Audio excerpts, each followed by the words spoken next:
ఓం నమ శివాయ. శ్రీశైల మల్లికార్జున మేడారం సమ్మక్క సారక్క చిలుకూరు బాలాజీ స్వామి. ఓం నమ శివాయ. గోపురం టీవీ చూసే వాళ్ళ ప్రేక్షకులందరికీ నమస్కారం. నా పేరు రామ్ శాస్త్రి.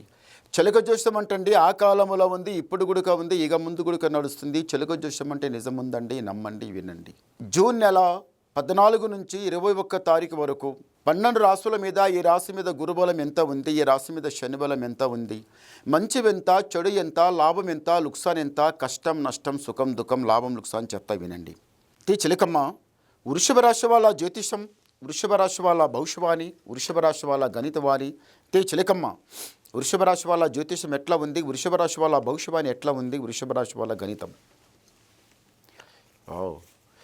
వృషభ రాశి వాళ్ళకి సాక్షితంగా అమర్నాథుడు అంటే శివయ్య గొప్ప దేవుడు, మహాదేవుడు, దయామయుడు, భగవంతుడు. నమ్మిన వాళ్ళకి, శివయ్యకు నమ్మిన వాళ్ళకి ఏ చెడు జరగదు, ఏ బాధ రాదు, ఏ కష్టం రాదు, ఏ నష్టం రాదు, ఏ దుఃఖం రాదు. చాలా బాగుంటుంది. చూడండి, ఎప్పుడు పని అప్పుడే చేయాలి, ఎక్కడ ఉన్నది అక్కడనే పెట్టాలి, ఎక్కడ ఉన్న విషయాలు అక్కడనే వదిలిపెట్టాలి అని మీరు ప్రయత్నం, చాలా మంచి ప్రయత్నం చేయాలి.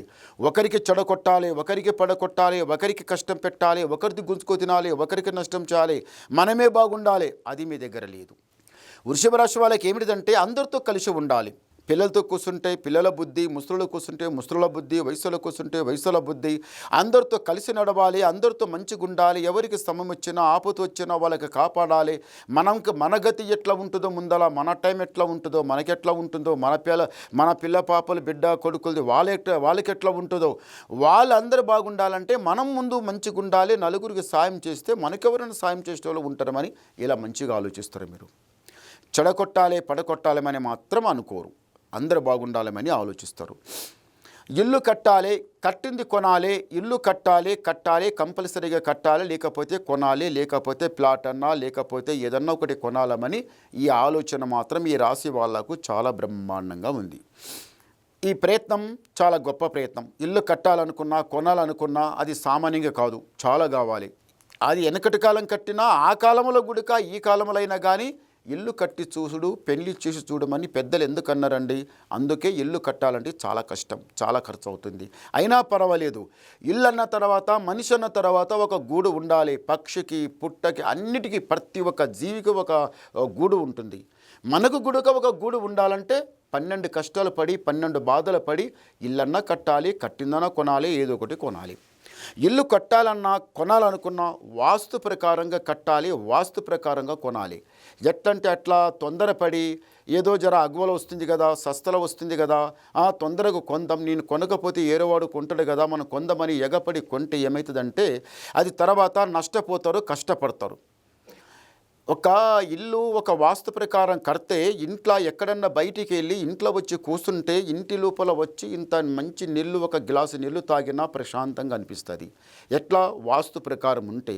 వాస్తు ప్రకారం లేకపోతే ఒకరి మాట ఒకరికి పడదు. నీదెంత అంటే నాదెంత, నాదెంతంటే నీదెంత. భార్య భర్తలకైతే పాముకు ముంగిస పడినట్లనే ఉంటుంది. నీదెంత, నాదెంత, నీదెంత, నాదెంత అన్నట్టు ఉంటుంది. కానీ కలిసి రాదు. ఇంట్లో బరకత ఉండదు, అరకత ఉండదు. అన్నిటికన్నా మనసు శాంతం ఉండదు. ఏదో చేస్తుంటే ఏదో లెక్క, పిచ్చి లేచినట్టు, కోపం వచ్చినట్టు. అది ఎక్కడంటే చేతిలో ఏమైనా ఉంటే అది దన్మని ఎత్తేసినట్టు కోపం. ఒకరి మాట ఒకరికి పడదు. అది ఏమిటిదంటే వాస్తు ఇంటి సరిగా లేకపోతే ఒకటి. రెండోది ఏమిటిది? ఇంటి మీద ఏమన్నా నరదృష్టి, నరకన్ను ఉంటే. మూడోది ఏమిటిది? నెత్తి మీద ఏమన్నా దరిద్రం ఉంటే ఇలా జరుగుతుందండి. ఇలా జరుగుతుందంటే ఊక జరగదు, ఏదో ఒక కారణం ఉంటేనే అలా జరుగుతుంది. ఒక్క విషయం అండి, వచ్చే నీళ్ళు ఆగిపోయిందంటే దానికి అర్థం ఏమిటిది? ఒక ఆనకట్ట వేస్తేనే నీళ్ళు ఆగుతుంది, ఆనకట్ట వేయకపోతే నీళ్ళు ఆగదు. మనిషికి ఏదో ఒకటి దరిద్రం నెత్తి మీద ఉంటేనే ఏదో ఒక చెడు జరుగుతూనే ఉంటుంది. అలా చెడు జరుగుతూ ఉంటే ఏం చేయాలంటే అన్నిటికన్నా ఆ మహాదేవుని దగ్గర పోయి రావాలి. శ్రీశైల మల్లికార్జున స్వామి ఈయన అమర్నాథుడు. అమర్నాథ్ దర్శనం చేసుకోవాలంటే మన ప్రాప్తి కావాలి, మన అదృష్టం కావాలి, మనకు రాసి ఉండాలి, ఆయన పిలవాలి, మనం వెళ్ళాలి. అంతే తప్ప మనం ఏదో వెళ్తామంటే అది కాని మాట, అది జరగని మాట. అదంతా కాకపోతే శ్రీశైల మల్లికార్జును చాలా పవర్ఫుల్. ఆ దేవుని దగ్గర వెళ్ళి ఒక్కసారి దర్శనం చేసుకుని వస్తే నెత్తి మీద ఉన్న దరిద్రం పటాపంచలమైపోతుంది, ఇంట్లో ఉన్న దరిద్రం ఎక్కనో వెళ్ళిపోతుంది, ఇంటి మీద ఉన్న దరిద్రం తాండవమాడే దరిద్రం అది పత్త లేకుండా వెళ్ళిపోతుంది. అయినా మహాదేవుడు శ్రీశైల మల్లికార్జున దర్శనం చేసుకున్న వాళ్ళకి ఎప్పటికైనా కానీ సుఖ సంతోషము ఉంటుంది. అంత బాగుంటుంది. నమ్మండి, వినండి. ఇంకా కొన్ని గవ్వలేస్తాం.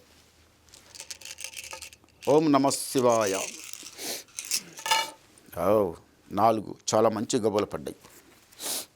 ఈ రాశి వాళ్ళకు ఆదాయం, వృషభ రాశి వాళ్ళకి ఆదాయం 5, యాయం 14, రాజపూజ ఫలం 5, అవమానం 4. అంటే గురుబలం 5 ఉన్నది, శని బలం 4 ఉన్నది. అంటే గురుబలం చాలా బాగున్నది, శని బలం చాలా తక్కువ ఉన్నది. తొందరపడకండి, నిదానం చేయండి. ఇంకా మీరు ఏమన్నా వినాలనుకుంటే నాకు ఫోన్ ద్వారా మాట్లాడండి. మీ డౌట్ క్లియర్ చేసేస్తా, ఉన్నది మొత్తం చెప్పేస్తా. నమస్కారం.